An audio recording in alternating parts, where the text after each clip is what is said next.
And Parnell, I want to switch gears here and talk to you now about New South Wales politics and Dominic Perrottet's on again, off again deal to get more women onto the ticket in the March election seems to be on again. Now, 3 men have been replaced by women on the Liberal Party's Legislative Council. That's the upper house ticket in a move to boost female representation.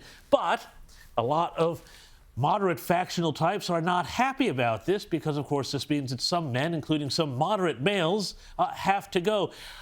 What does all this say about the state of the Liberals at the moment in New South Wales? And is this deal going to work to get women who might otherwise be thinking of voting Teal or casting their votes somewhere else to come home to the Liberals?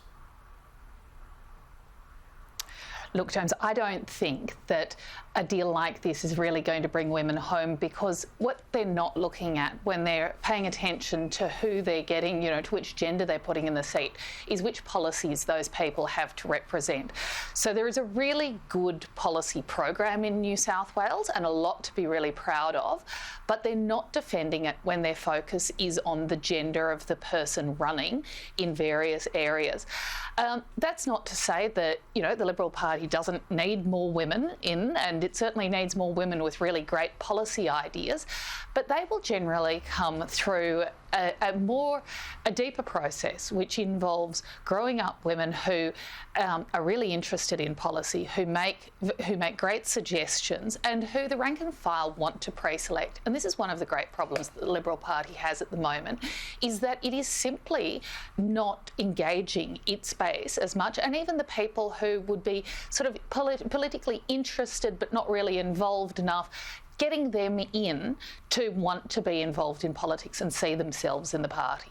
But I mean, just to stick with you just for a second there, you mentioned that there are very good policies you say that they have, but they're not coming out. How much of this is because many elements of the media have now decided to latch on to the gender representation fight within the Liberals rather than look at the policies that they have? And do they need to do a better job, managing the media?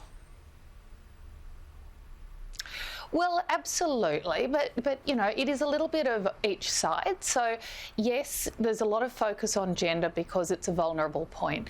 But yeah, absolutely, there does need to be more championing of the policy work that is done. A better argument for actual Liberal policies. Too often the Liberal Party leaves this gap between Conservatives who just think that everything should stay the way it is or once was, and will just do a little bit of Labor Party policy. Maybe if we just do a little bit less, we'll call it Liberal policy. And so they're leaving this massive gap in the middle for where Liberal policy should actually be. Now, there is a lot of great work that's been done in New South Wales on potential Liberal policy, but it's not being done justice because the focus is so much on copying the Labor Party on one hand, returning to things the way they were on the other hand, or on the third hand, which we've all got, on the gender question.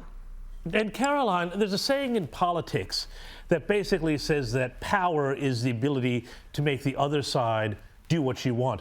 When you see the Liberal Party trying to chase Labor or Green policies in all of this, are they winding up, A, giving Labor power just by default, and B, turning off voters who should be coming to them when they're in fact fighting about, the gender of who's on the ballot?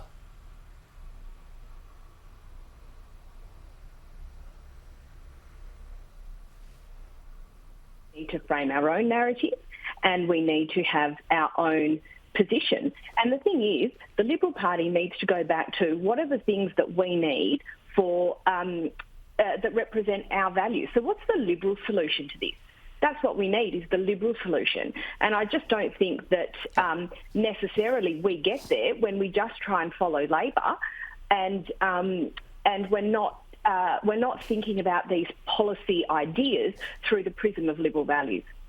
And Parnell, I mean, look, just on policies and to take it federally now, Anthony Albanese was up in Queensland today at a big music festival. Not everybody was thrilled to see him, as we saw earlier, but he said that they're going to push through this voice to Parliament, Aboriginal voice to Parliament, within the next 12 months. Now, surely, this would be something that would be something that the Liberals could say we are going to have a point of difference with Labor on. But what did you make more broadly